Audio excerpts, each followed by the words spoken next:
하나님의 공동체와 백성들에게 너무나 어두웠던 시기입니다. 엘리야와 엘리사의 시기는 영적 타락과 우상 숭배가 극에 달했던 시기였고, 믿음의 사람들이 핍박을 당했고 선지자들은 살해를 당하던 시기였습니다. 이런 시기에 하나님의 공동체가 살아남는 원리가 있다면 그 원리는 아마도 당연히 지금에도 통용되는 원리가 될 것입니다. 이 엘리야와 엘리사는 그 어두웠던 시기를 어떻게 극복할 수 있었을까? 저는 사람을 키우는 것은 언제나 확실한 결과를 가져온다고 믿습니다. 언제든지 어떤 상황에든지 이것은 확실한 길입니다. 예수님께서는 12명의 제자들을 세우셨어요. 그리고 세상을 변화시키셨습니다. 믿음의 선진들이 또 그렇게 하면서 사람들을 세웠죠. 이 엘리야가 마지막 얼마 남지 않은 이 땅에서의 시간들을 보낼 때 뭘 하느냐? 길갈에서 베델로 가서 선지자의 제자들을 만납니다. 베델에서 여리고로 가서 선지자의 제자들을 만나요. 여러분 혹시 여러분의 버킷리스트에 제일 첫 번째는 어떤 게 있으세요? 사람마다 너무 하고 싶은 거, 죽기 전에 꼭 해보고 싶은 것을 버킷리스트에 담아두게 되는데, 여러분들은 그 제일 윗자리에 뭐가 있으세요? 엘리야는 이 땅에서의 시간이 얼마 남지 않았다는 것을 알고 그 남은 며칠 동안의 시간에 뭘 했냐면 도시를 다니면서 제자들을 만났습니다. 여러분 혹시 어떠세요? 여러분들이 가지고 있는 버킷리스트의 제일 위에 있는 것과 하나님이 여러분들을 통해서 하고 싶어 하시는 하나님의 버킷리스트 제일 1번은 어떤 것이라고 생각하세요? 저는 개인적으로 그렇게 생각합니다. 내가 하고 싶은 버킷리스트 1번과 하나님이 나를 통해서 하고 싶어 하시는 버킷리스트 1번이 동일한 사람은 하나님이 엄청나게 사용하실 것이다.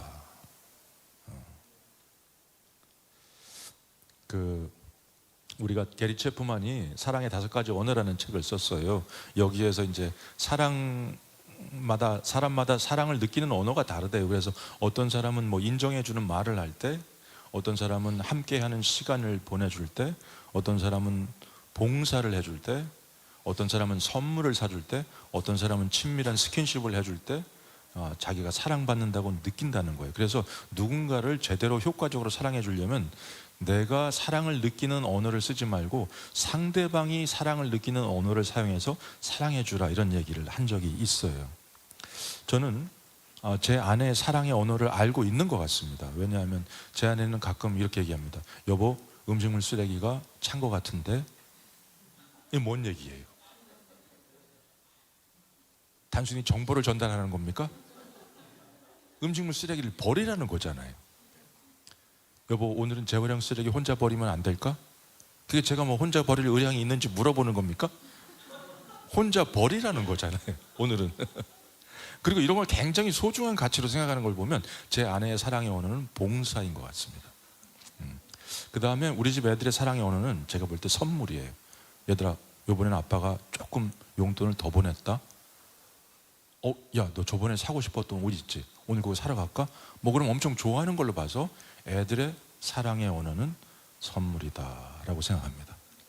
근데 제가 이 생각을 하고 갑자기 슬퍼졌어요. 그건 뭐냐면 7년 전에 소천하신 우리 아버님의 사랑의 언어는 뭘까 생각해 봤는데 모르겠는 거예요. 아버지는 내가 길을 걸어갈 때 슬며시 손을 잡으면 좋아하셨을까? 아버지는 나랑 만나면 무슨 주제로 대화하는 걸 제일 좋아하셨을까? 아버지는 나랑 만나면 뭘 제일 드시고 싶으셨을까? 난 진짜 너무 모르는 거예요. 그리고 또 이런 생각을 하자 또 슬퍼졌어요. 나는 기도할 때 하나님께 내가 원하는 걸 상당히 많이 기도하고 지속적으로 말하고 요구하고 그러는데, 하나님이 나로 하여금 하기를 원하시는 일, 하나님이 원하시는 일을 내가 잘 알고 있나? 내가 그런 걸 몇 개나 알고 있나? 생각해 보니까 너무 모른다는 거였어요.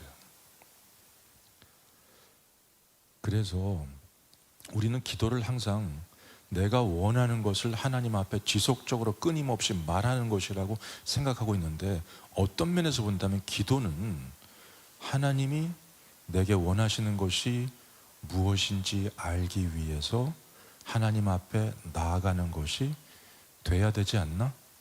라는 생각을 했던 것입니다. 사실 엘리야와 엘리사는 자기가 원하는 것과 하나님께서 그들을 통해서 하시고자 하는 일이 일치하는 분들이었어요.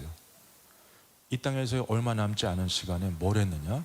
도시마다 다니면서 선지자의 제자들을 만나면서 그 사람을 세우는 일을 했던 것입니다. 그래서 엘리야가 하는 말이 뭐냐면 하나님께서 그리로 보내신다는 거예요.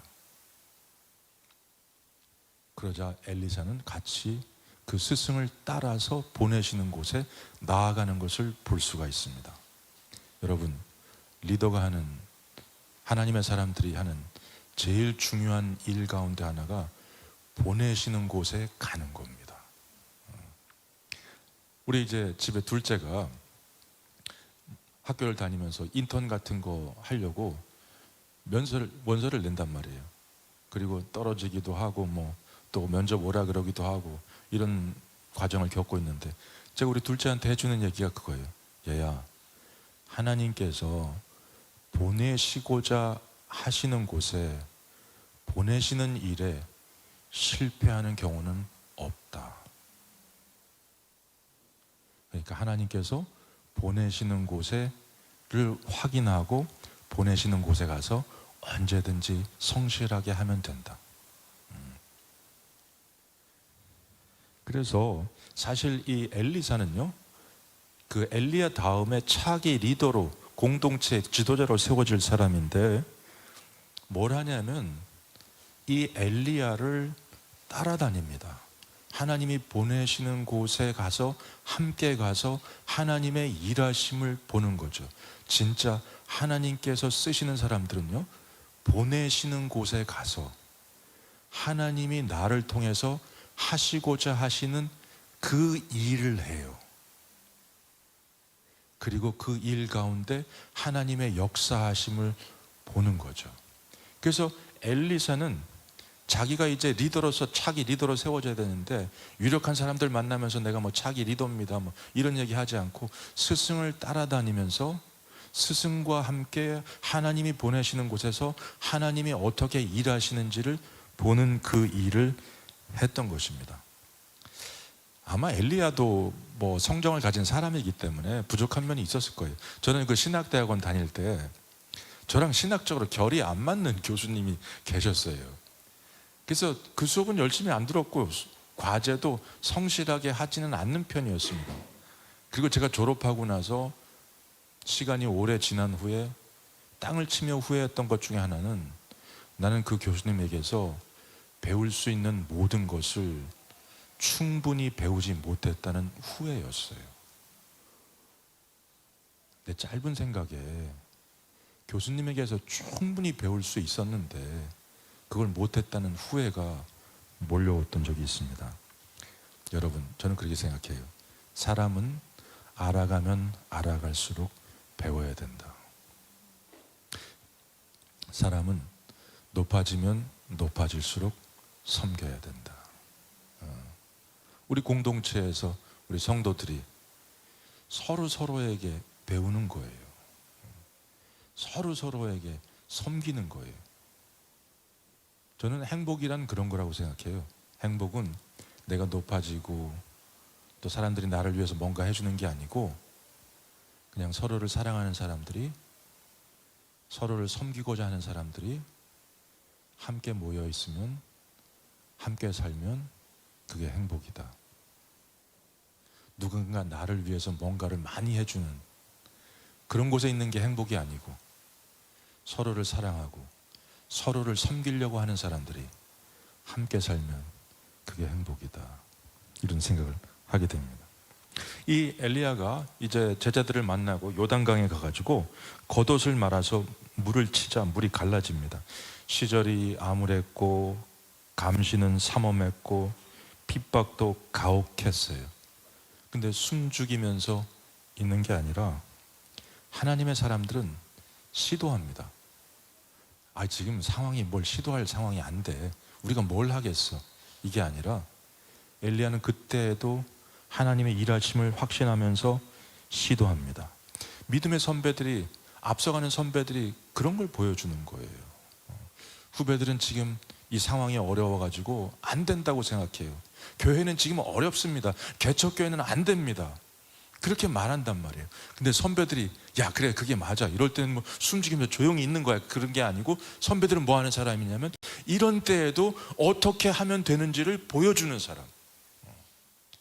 엘리야는 그래서 요단강가에 가서 겉옷을 말아서 물을 치자 물이 갈라지는 것을 보게 되고 또 제자 후배에게 보여주는 것을 볼 수가 있습니다. 그러면 엘리야는 자기가 임의로 한 게 아닐 거예요. 하나님이 보내시는 곳에 가서 하나님이 그렇게 하라고 마음을 주셨기 때문에 그렇게 했을 거예요. 그래서 우리가 이런 게 있어요. 하나님이 보내시는 곳에 가서 하나님이 나를 통해서 하시고자 하는 일을 하게 되잖아요. 그러면 하나님의 일하심을 보게 됩니다. 하나님이 보내시는 곳에 가서 하나님이 나를 통해서 하시고자 하는 그 일을 하게 되면 하나님의 일하심을 보게 되는 거죠. 엘리야는 이제 정말 자신이 들려 올라감을 받을 시간이 온 것을 알았습니다. 그래서 엘리사에게 내가 무엇을 해줄까라고 물었습니다. 그러자 엘리사가 당신의 성령이 하시는 역사가 갑절이나 내게 있게 해주십시오. 엘리사는 엘리야의 사역의 비결을 알았어요. 엘리야를 통해서 일어나는 엄청난 일은 엘리야가 한 게 아니에요. 하나님의 영이, 성령이 그 안에서 역사하셔서 하신 거예요.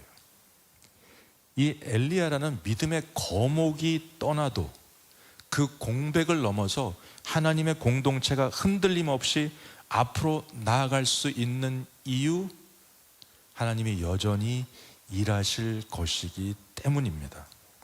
그래서요, 여러분, 살아가면서 상황이 어렵잖아요. 그리고 미래가 암울해 보이고 주저앉아서 무너지고 싶을 때, 그럴 때 어떻게 하면 되느냐? 저 잠깐 쉴게요. 뭐 그럴 수도 있어요. 물론 쉬어야 될 때도 있어요.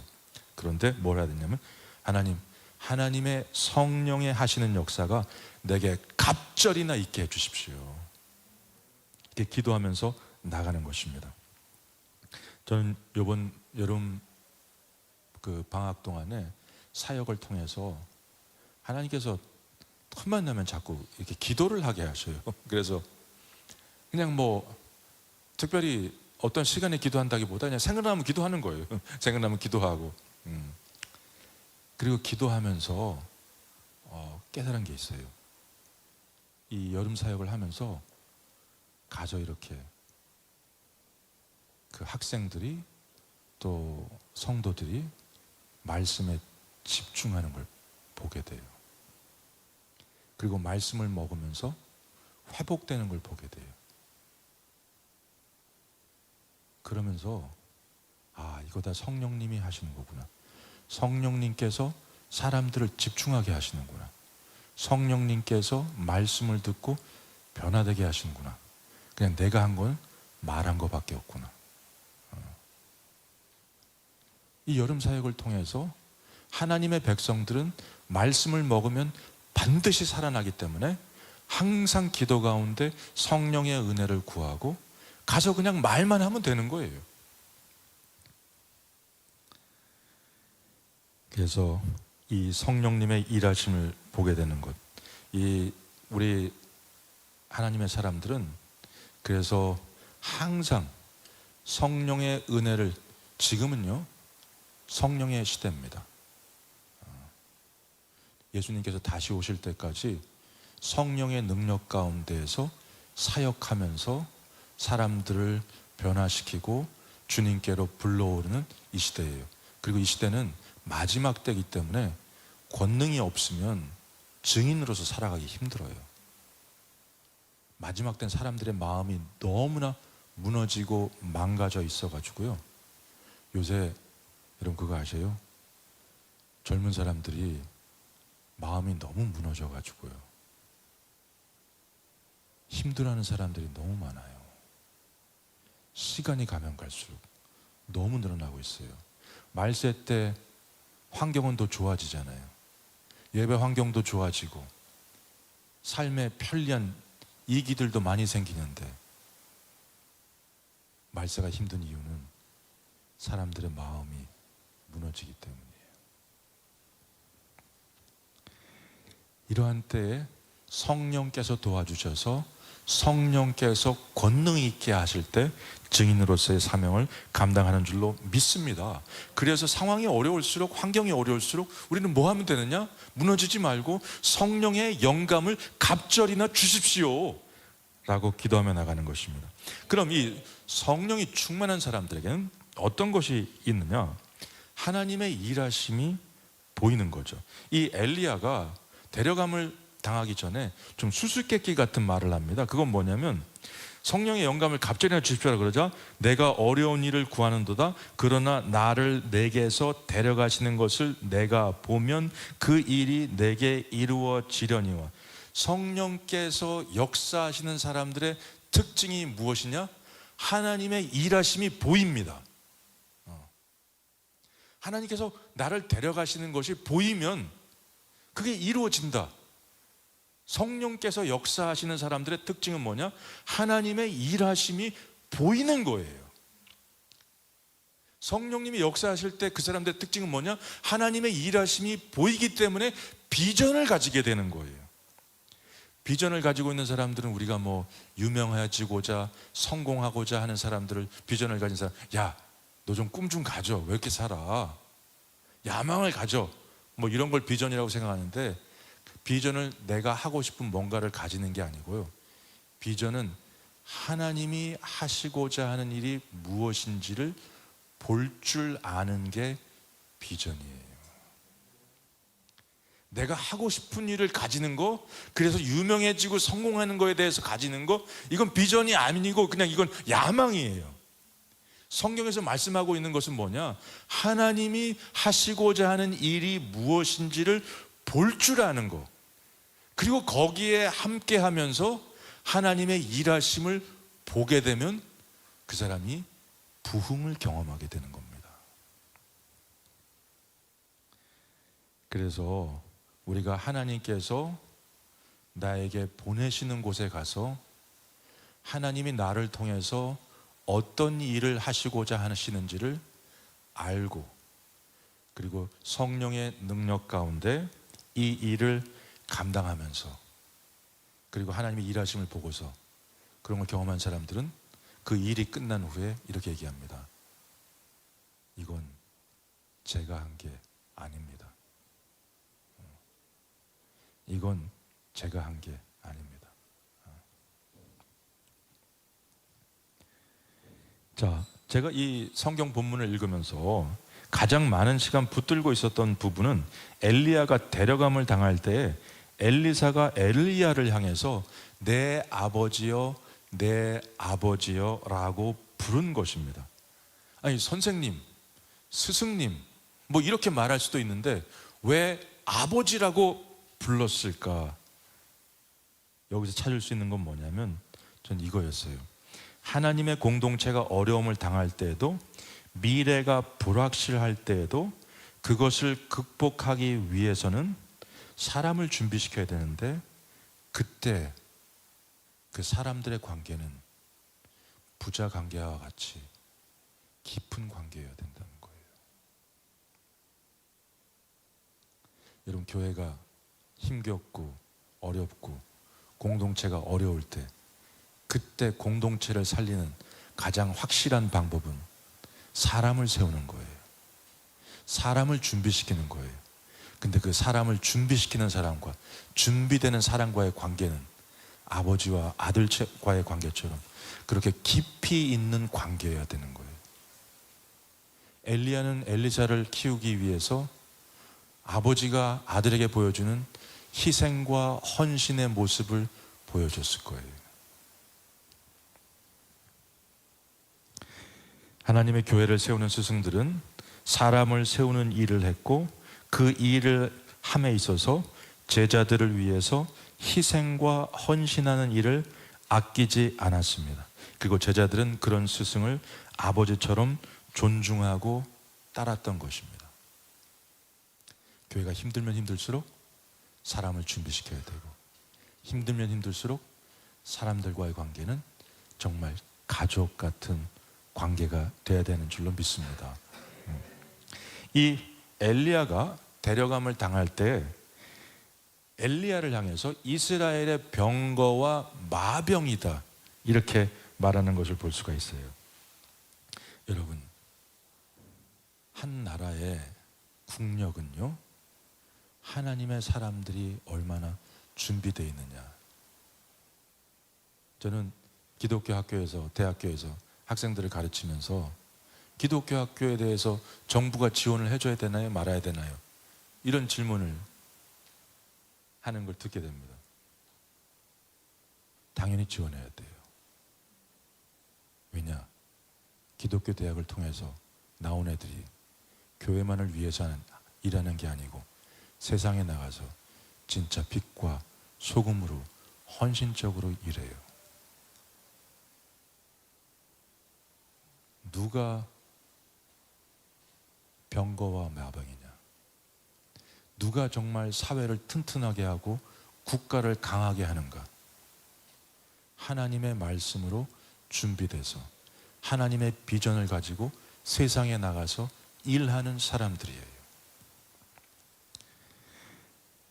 그래서 우리가 이 사람을 세우는 것은 단순히 교회를 세우는 일이 아니고 사회를 튼튼하게, 국가를 강하게 하는 일이라고 하는 것입니다.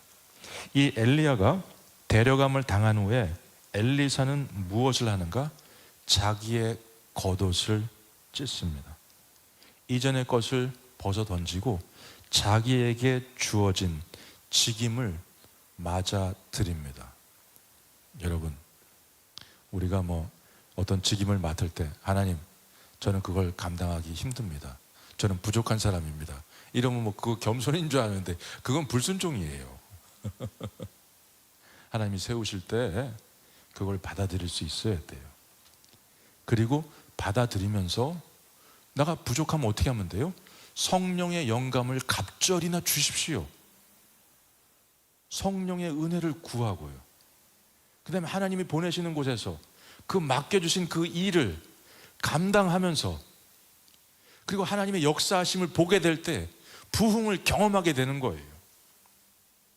저는 개인적으로 학교에서 학생들을 가르치고 있지만 저에게 하나님께서 만약 목회하실 기회를 주신다면 교역자를 뽑을 때 부흥을 경험한 사람들을 뽑고 싶어요. 부흥이라고 하는 게 뭐냐? 부흥이라고 하는 것은 하나님이 보내시는 곳에서 하나님의 일하심을 바라보고 비전을 가지고 하나님이 맡기시는 그 일을 했어요. 그리고 하나님이 그 일을 이루시는 것을 봤어요. 그럼 그 사람은 부흥을 경험한 사람이에요.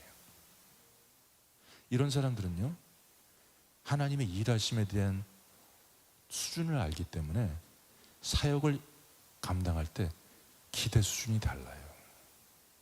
건성으로 하지 않아요. 하나님의 일하심을 알고 봤기 때문에. 오늘 이제 우리가 본문 가운데서 이제 마지막 보고자 하는 것은 이것입니다.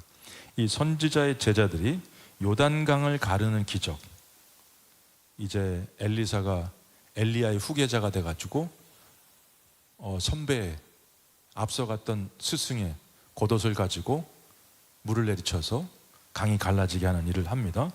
이걸 보고서 선지자의 제자들이 와서 엘리사가 공식적으로 후계자가 됐다는 것을 인정하고 예의를 표현하는 걸 볼 수가 있어요. 근데 이들이 엘리사에게 뭔가를 요구하게 됩니다. 뭐라고 요구하냐면 그에게 이르되 당신의 종들에게 용감한 사람 50명이 있으니 청하건대 그들이 가서 당신의 주인을 찾게 하소서. 염려하건대 여호와의 성령이 그를 들고 가다가 어느 산에나 어느 골짜기에 던지셨을까 하나이다. 이렇게 했어요.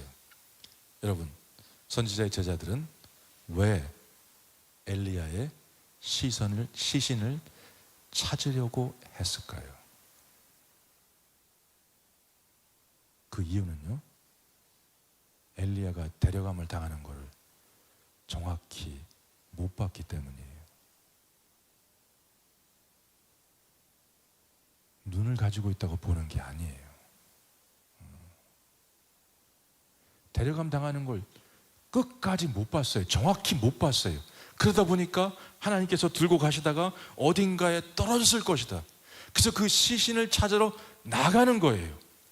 여러분, 성령께서 역사하실 때 그 사람의 특징은요, 남들이 안 하는 이것저것 여러 가지 일을 막 해보는 게 아니에요. 성실하게 열심히 하는 게 성령의 갑절이 있는 게 아니에요. 성령의 갑절이 역사하신, 성령의 충만함이 있는 사람들의 일하는 방식은요, 아무거나 막 해보는 게 아니고 하나님의 일하심을 보고 거기에 집중하는 거예요. 아무거나 막 해보는 거, 성실하게 열심히 하면 저 사람 굉장히 열심히 있구나, 성령 충만하구나, 이게 아니고요.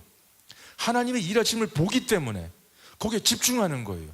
다른 선지자의 제자들은 왜 시신을 찾으려고 갔어요? 못 봤으니까. 하나님의 일하심을 못 봤으니까. 그 시신을 찾으러 가잖아요. 뭘 하는 거예요? 쓸데없는 일에 에너지를 쓰는 거예요. 쓸데없는 일에 에너지를 쓰는 거예요. 예수님께서 부활하신 후에 베드로를 만나셨어요. 그가 믿음의 사람으로 굳게 선 것을 보시고 어떻게 이 땅에서의 사역의 마지막을 맞이할지를 아셨습니다. 그리고 알려주셨어요. 그러자 베드로가 예수님께 묻습니다. 그때 물을 때 이름을 명시적으로 말하진 않지만 요한은 앞으로 어떻게 되겠습니까? 이렇게 물어봐요. 그저 예수님께서 그건 신경 쓰지 말고 너는 나를 따라와라, 이렇게 말씀하셔요. 보냄을 받은 사람들은 뭐 하는 사람들이냐? 이것저것 신경 쓰는 사람들이 아니에요. 이것저것 하는 사람들이 아니에요. 보냄을 받은 그곳에서 오직 주님을 바라보고 주님의 일하심을 따라가면서 일하는 사람들이고, 그리고 하나님의 일하심을 보고 나서는 이렇게 얘기해요. 모든 일이 끝난 후에 정말 이건 제가 한 게 아닙니다. 자, 그래서 하나님의 공동체가, 이제 말씀을 정리하겠습니다. 하나님의 공동체가 어려움을 겪던 시기에도 그 공동체를 세우는 확실한 원리가 있었습니다. 그것은 무엇인가? 사람을 세우는 것입니다. 공동체가 어려우면 어려울수록 확실한 길을 걸어야 돼요. 이게 하나님의 뜻입니까? 아닙니까? 라고 묻게 되는 게 여러 가지가 있어요. 그러나 하나님의 사람들을 하나님의 사람답게 세우는 것은 언제나 하나님의 뜻입니다. 사람을 세우는 것은 언제나 하나님의 뜻이에요. 그리고 교회를 세우는 가장 확실한 방법이에요. 아무리 교회가 어렵고 공동체가 어려움을 당하더라도 이건 확실합니다. 예수님께서는 그래서 이 땅에서의 남은 시간이 얼마 되지 않았을 때 예수님 스스로를 알리시기 위해서 엄청난 대중 집회를 여러 번 하신 게 아니고 소수의 제자들에게 남은 시간을 거의 다 쓰셨어요. 그리고 우리가 이제 성령의 역사 가운데에서 하나님의 일하심을 바라볼 줄 아는 비전을 가지고 거기에 몰입하면서, 거기에 나도 함께 동참하면서, 거기에 두려움 없이 시도해 보면서, 여러분, 하나님께서 나를 통해서 원하시는 일이 무엇인지를 알게 되면 시도하세요. 그런 걸 볼지도 모르고 이것저것 막 하는 게 아니고, 하나님이 나를 통해서, 우리 공동체를 통해서 하시고자 하는 일을 성령의 능력 가운데 발견하게 되면 두려워하지 말고 시도하세요. 그 상황이 아무리 어둡고 엄혹하고 사람들이 어떻게 반응할지 그런 거 상관하지 말고, 그렇게 해서 하나님의 사람들이 세워지고 공동체가 세워질 때 그 교회는요, 교회만 세워지는 게 아니에요. 그런 교회가 병거고 마병이에요. 그런 교회가 사회를 튼튼하게 하고 그런 교회가 국력이에요. 그래서 오늘 말씀을 생각하면서 한 가지 기도했으면 합니다. 하나님, 우리 이 시대에 정말 어떤 어려움을 만나든지 성령의 능력을 갑절이나 부어주시고, 하나님, 제게 하나님께서 저를 통해서 하시고자 하는 일이 무엇인지를 볼 줄 아는 눈을 가지게 해주십시오. 그리고 제가 그걸 만약 발견하면 두려워하지 말고 희생을 아까워하지 말고 시도해보게 해주십시오. 그리고 그것을 통해서 하나님의 영광이 나타나게 하시고 부흥을 경험하고, 그리고 교회가 세워지고 또 사회가 튼튼해지고 국가가 세워지는, 정말 이제 한국 교회가 이 땅 가운데에서 존중받는 일, 그 하나님의 영광을 보게 해주십시오. 우리 말씀을 생각하면서 잠깐 좀 기도하는 시간 갖도록 하겠습니다. 기도하겠습니다. 하나님, 참으로 감사합니다. 우리가 오늘 이렇게 또